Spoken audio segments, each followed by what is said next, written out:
Out on the Great Plains, they hunted one animal more than any other though. This animal was the main animal they hunted. This animal provided them with 3 out of the 5 things that human beings need to survive on this planet.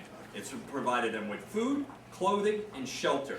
This one animal, the only thing it didn't provide for human beings is water and oxygen. Those are the 5 things we need to survive. Boys and girls, that one animal is what their whole lives centered around. This animal even provided them with a lot of their religious beliefs.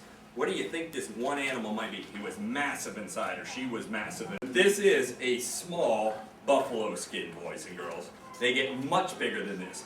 This one, from this animal, it only weighed 650 pounds. If this animal had grown to full size, being a young male buffalo, it would have reached over 2,000 pounds. This is a small one, and this is the perfect size for a winter coat to keep you nice and warm. This is also something that was used for a bed inside the teepee. These tall moccasins would help protect you from that. If you didn't see something there and you hit them, it would help protect you. They also had leggings that went over these, boys and girls. Okay? And those would help protect you girls from those very pokey kind of thorn bushes, cactus, yucca plants. There's also something else out on the prairie that you guys don't really have much around here. But this is a prairie rattler, boys and girls. Okay? That's a real rattlesnake. And they are really deadly. Okay? They really are. A snake this size has enough venom to kill you guys. Okay? Boys and girls, back then, no ambulances, no hospitals, no emergency rooms, and no anti-venom, which is something that doctors give to you now if you get hit by a snake like this. Okay? Owning that teepee gave you control over it. Okay? If you were an adult woman and you were married to a man and that man became lazy, you actually had the right to kick them out. Okay? Laziness was not tolerated, boys and girls. If somebody was lazy back then, you could starve to death. Men were the hunters. Boys, as an adult man, you were a hunter. You would go out on your horse, take your bow and arrow, or your buffalo lance, which most people call a spear, and you would hunt animals. When you're out there hunting an animal, and you kill that animal, your job is finished. Who's the tallest girl in here? Okay. Maybe you. Come on up here. I can't take everybody from the front row every time. What's your name? Shania. Shia? Shania. Shania. Like the singer. All right. Shania, come on up here. Do you guys know who Shania Twain is?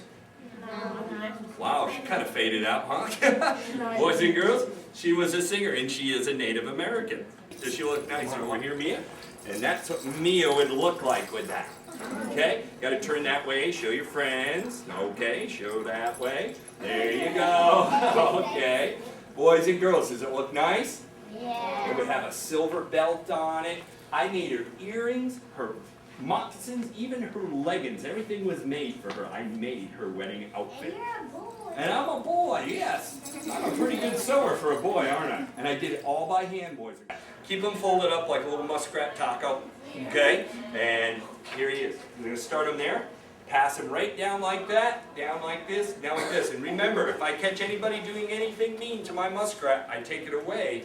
And you don't want to be that person, because then you have to deal with everybody that didn't get to see it, including the teachers. Do you want to? Okay? There's a hole. What do you think was in that hole? Right, buffalo brains to tan the buffalo skins. Okay? What's your name? Abby, reach in that hole. That's what Abby would look like pulling the brains out. Okay? You can see. Now, we're going out and we're going hunting. Let's pretend I'm Max's grandfather, his teacher. And one of the things he's got to learn today is how to sneak up on buffalo and hunt them using camouflage. And the best camouflage for the job was this. This is a wolf skin, boys and girls. Okay? Okay, it has its face and ears and nose. It's got its legs. Boys and girls, this is a real wolf skin. I did not kill this wolf. It died of old age. Come on down here, Max, because wolves don't walk around on their back legs. Come on down. Kind of go like this, right out in front of you, right in front of them. Okay? This went right on Max like this. Okay? And this would have been tied onto his body so it didn't fall off. It was all over him like this. Okay? And this, Max would paint down here on his face a very dark color. and we would get extremely close to those buffalo. If you were the buffalo herd, you'd probably be back, maybe back by those lockers there, by that chain of paper there. We get close, we take our bows and arrows, raise up a little bit, and shoot at you. Okay? Boys and girls, this was the perfect camouflage. Buffalo don't care if wolves are around. There's only one creature on this planet that will actually attack a healthy herd of buffalo and successfully kill them. This creature is the most dangerous creature on the planet. Has killed more people and more animals to the point of extinction than any other animal or creature on this planet. What do you think this creature might be? They're really dangerous. They're not very nice sometimes. A lion. Nope. Not a lion. A bear? Nope. Oh, a crocodile? Nope. And Tiger? not a tiger. In fact, there's only about 2,000 tigers left in the wild because of this thing. This thing has killed almost all the tigers in the wild. What do you think it is? People, human beings, are the only thing that will attack a healthy herd of buffalo and successfully kill a healthy one. Wolves will go after very sick or weak buffalo, but even then, the rest of the buffalo will protect that sick or weak one. Boys and girls, at one time there was 60 million buffalo on the plains of North America. By the end of the 1800s, the 1890s, there was about 1,000 left alive in the United States. That is that close to extinction. Most of them were killed for the hide and their tongue. That is him for his advice. And he has earned the right to wear this incredible headdress right here, made out of white fur. This right here is an ermine. Ermine fur like this, they turn white in the winter, brown in the summer. And it has the antlers or the horns of a pronghorn antelope on here. Okay? Fastest animal in North America. And he would often wear this at ceremonies, special occasions.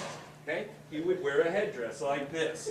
Okay? And this would show his wisdom, this great white fur. Not only that, men belonged to societies. These societies were like clubs. Women had societies, boys and girls. And those societies were just like clubs that people have nowadays.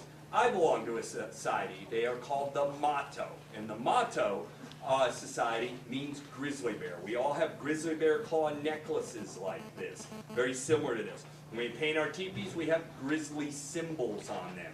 They are our spiritual protector. They're kind of like our mascot almost. He belonged to the Pronghorn Antelope Society. And then when he was younger, he would have been known for having some of the fastest horses in the tribe. Okay? Step over that way a little closer to them. There you go. Now isn't that a pretty cool picture, boys and girls? You got Cheyenne, Pawnee, and Arapaho. Okay? This is short like this so you can maneuver on the back of that horse. Okay, if you're riding across the prairie and you're galloping, you've got buffalo on this side of your horse and this side, you're pulling your arrows out of your quiver, you're here, and you're coming over here like this. If you had the longbows that they had here in New England, in the northeastern woodlands area, you would be hitting your horse in the head, poking him, might get yourself caught up in your bow and end up on the ground. They needed very short but incredibly powerful bows like this one right here. Okay? And all this is, boys and girls, is another hunting tool. If somebody attacks you or your family, and this is what you have to defend yourself with, then it sort of became a weapon. With a rope just like this. Now this is a horsehair rope made out of horsehair. Okay? It's really, really strong. What's your name? Anton. Grab a hold of that. Now you can stay sitting down. Okay? Grab a hold of it. Get it with the other hand. Okay? We're going to pull on it. Look how strong this rope is. Come here, boy. Come on, boy. Come on, let's go. Come here. Okay? Boys and girls, that's made out of horsehair. Some people call it a spear, but this is a buffalo lance, not a human lance. Okay? This was used for buffalo hunting. Some people call it a spear, but it's not. A spear is something that you throw. This was put under the arm like a jousting pole. You ever see the guys in knights in armor? The native men would get on their horse and they would charge that buffalo like this. And that large point would go right into the buffalo. Okay? In that instant, the horse would rear up on its back legs, pivot around, and head in the opposite direction. A man would hold on to this, and in that movement, it would pull that point out of that buffalo.